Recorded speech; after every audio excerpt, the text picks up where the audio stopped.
Okay, this is class 1, segment 3 of setting limits and building cooperation. And in this segment, I'm going to present 2 listening tools that you're going to use one right after the other in order to begin to allow your child to release the feelings that keep your child from feeling close to you, from feeling safe, from feeling in sync with you, so that you can win your child's cooperation more of the time. These are very effective tools. We've had thousands of parents use these tools with really revolutionary, transformative effects, so I'm really hoping they'll work for you. The first tool is to bring the limit. Now, the tools you've probably been using to set limits, which have not been working, are threatening your child, punishing your child or using time out, sort of rewarding your child with a cookie or a ride around on daddy's back, or more time playing with the bunny, or lecturing your child about all the rational reasons why they should cooperate with you.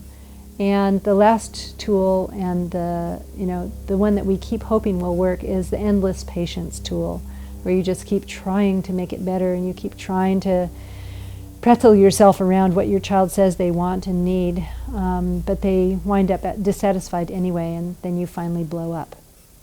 So what we want you to do is to drop using all of those tools. Just put them away. You've already found out hundreds of times over that these tools don't work. So your first job is to leave what doesn't work behind, even rewards, which work sometimes for a limited period of time. We'll talk more about why in class 2, but just drop all of that stuff that you're doing. You're putting lots of time and energy into trying to make those things work, and you've come to us because they haven't worked. So face it, put them aside. What to do is this. You want to bring the limit to your child. If they're acting irrationally, you want to stop the irrational action. You want to use the language that a shut down prefrontal cortex can still interpret. So when your child's prefrontal cortex, the thinking part of their brain, the judgment part of their brain, the impulse control part of their brain, the part of the brain that allows them to flex in sync with other people around them, when that part is shut down, what they have left and what they're running on is their social emotional center. And the part of that brain, that part of their brain works on connection, and it works on body language and tone of voice and closeness and warmth. It's like what you want to bring is connection, a sense of connection with your body. So you use your body to set the limit. So, and I'll give you several examples of how one can do this. But mainly, you don't talk, or you say very, very little, 5 words at most. Honey, no. Or, sweetie, I can't let you. Or, come back. Or, it's time. Or, here we go. Or, no. No is a very good word, by the way. Do not avoid the use of the word no. No is a very good word for bringing a limit. Now, when you bring a limit, what you want to do is bring it with a sense that you're bringing a gift to your child, because you are. They don't like being caught in an irrational behavior. They don't like feeling scared. They don't like feeling wild. They don't like feeling like they want to hurt somebody. None of these things are pleasant for children. They want out so badly. They have no idea how to get out by themselves. So you want to bring a limit like you're bringing the rescue squad. So you get your body in there and you bring eye contact, which they can still process. You bring a tone of voice that's generous towards them, that still believes that they're a good kid. You bring a gentleness and not too much haste, except where somebody's hurting somebody else, in which case you do want to get there pronto. And you bring yourself, you bring your goodwill. So you bring the limit without saying very much. So If your child is across the room and they're starting to, pester the dog, you take 3 steps over in there and go, "Oh, honey, no." And you put your hand on their hand. And you offer eye contact. And you wait. Their feelings will be right along. What needs to happen is you need to stop the irrational action, and with you listening, as soon as they sense that you're willing to listen, their instinct to heal is encouraged, and they pop up with a tantrum, with crying, or with struggling and screaming and sweating. And all you need to do is stay with them. If they're having a tantrum, you don't necessarily need to hold them. You just stay there and make sure they don't bang their head against the wall or against the furniture, or hurt themselves in the wild, vigorous protest that they're having. You want to stay. You want to keep them from hurting themselves. You want to parry any blows that are coming towards you. With children who are scared, they will want to kick and fight, and you just need to, bob and weave with all of that. And you say very little. And you allow the child to be in charge of the emotional release process, the healing process. They will cry or tantrum or scream and kick and fight for as long as it takes until the feeling that has governed their behavior is gone. So I want to give you some examples without going into a whole lot of detail about how this works, so you can kind of get a feel for what one would do. So one of our moms has an 11-month-old. She has a few teeth. The mom is wanting to make sure that her teeth get brushed, but this little girl is really scared of getting her teeth brushed. So what the mom did was take her child in her hand, in her arms, sit with her on her lap and say, "Sweetie, this is the toothbrush. We're going to put it in your mouth so I can brush your teeth." And her child would look at the toothbrush, look at her mom, and just arch back and cry and sweat for a while. I think the mom said 20 minutes was the first time. And when her child calmed down again, she said, "Are you ready for the toothbrush to go in your mouth?" And the child looked at her and nodded yes, and the mom brushed her teeth. And there were a few more times when the child needed to cry for a much shorter period of time before she wasn't afraid of the toothbrush anymore. But in order to offload fear, she arched, she screamed, and she trembled a little bit while she was wild with her body. And what the mom did was just hold the toothbrush there and not do the thing she was proposing until the child was finished with her emotional reaction to the thing she was proposing. So she brought the limit and the expectation, let the child do the heavy-duty emotional work, stayed calm and confident, and when the child felt better, said, "Are you ready?" And things went well. There's another mom whose son had failure to thrive. She had been a good mom. It was not anything about what she was doing, but for some reason his digestive system was not working well. And he wasn't big enough, he wasn't, chunky enough, he was not growing normally. And the doctors were very, very concerned about him. So they gave her an icky medicine that she had to give him every day in the morning. And when she came to us, she and he were having huge battles over this medicine. He hated the medicine, and she wound up having to wrestle him down and wrestle the medicine into his mouth. And he would spit it out, and she'd have to wrestle more in. And they were at each other's throats, trying to do the right thing, trying to get the right thing to happen for whole periods of time every morning. It really was a big cloud over their whole relationship. And so the way she brought limits was to come close, put her arm around him, show him the medicine, and say, "Sweetie, it's time." And then he could cry and sweat and cry and sweat and protest for a long time. She did not force the medicine. It doesn't really help to force a child to do something that they have oodles of feelings about, because they don't feel safe while you are overwhelming them. They feel manipulated, they feel overwhelmed, and they can't keep ahead of the sense of fear. So you just propose it, and get close enough, sort of bring the proposed thing close enough to them that they can feel the feeling inside. And then you allow them to have that. And within about 4 days, she was able to allow him to cry, and then he would willingly take the medicine. It was a huge change in their relationship. There's another story we have, I just read recently from one of our instructors-to-be. She was in a preschool, and for part of every morning the parents had a class and the children would be led off to be cared for by another caregiver. And her child had never gone off with a caregiver for more than 5 minutes without coming back and sitting in her lap the whole rest of the time. Her child was 3.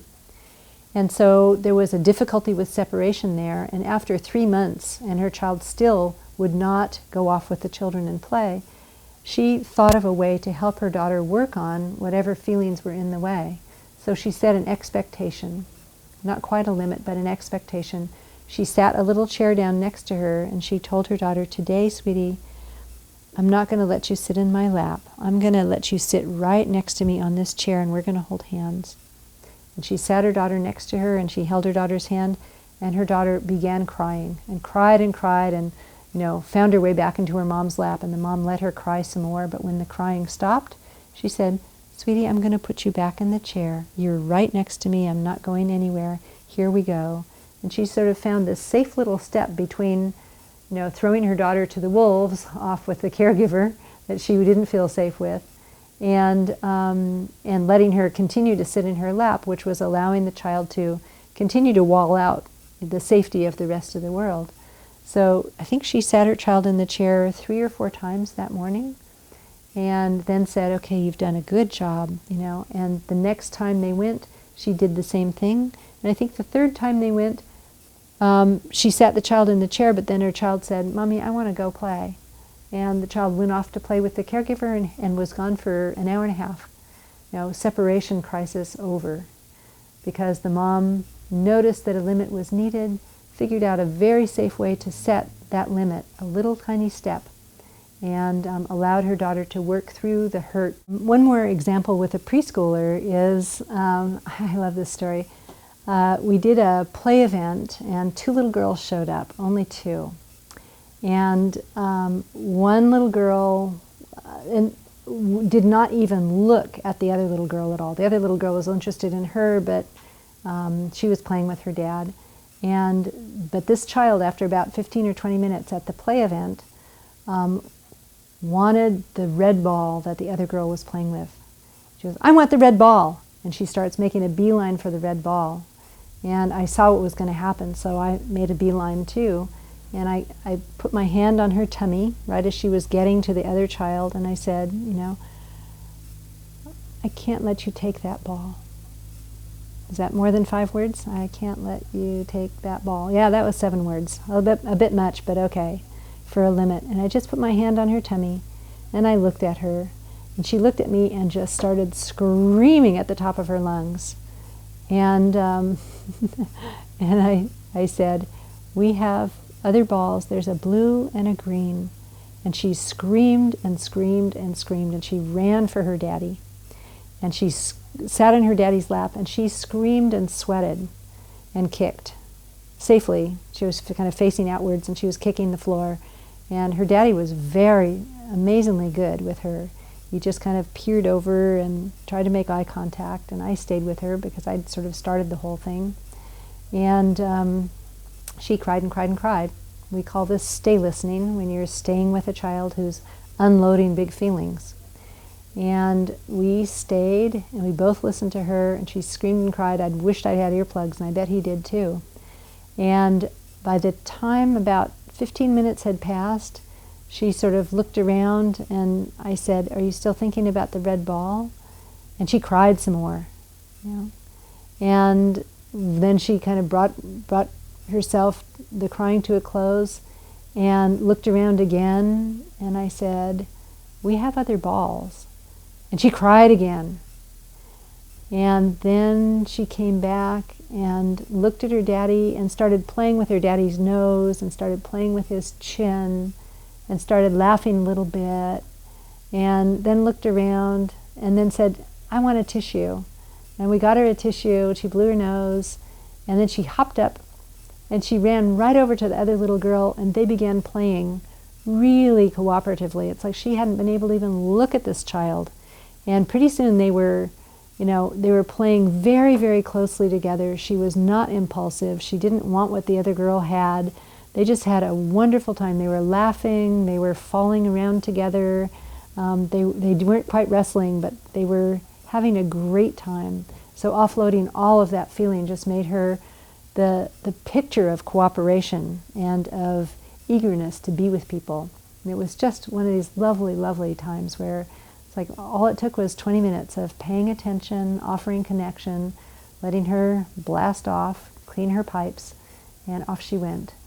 And I want to give an example of a 13-year-old because it's very important to understand that these tools they work, the bringing the limit and then stay listening while your child has a big reaction to the limit is a useful tool that will serve you well all the way through parenting.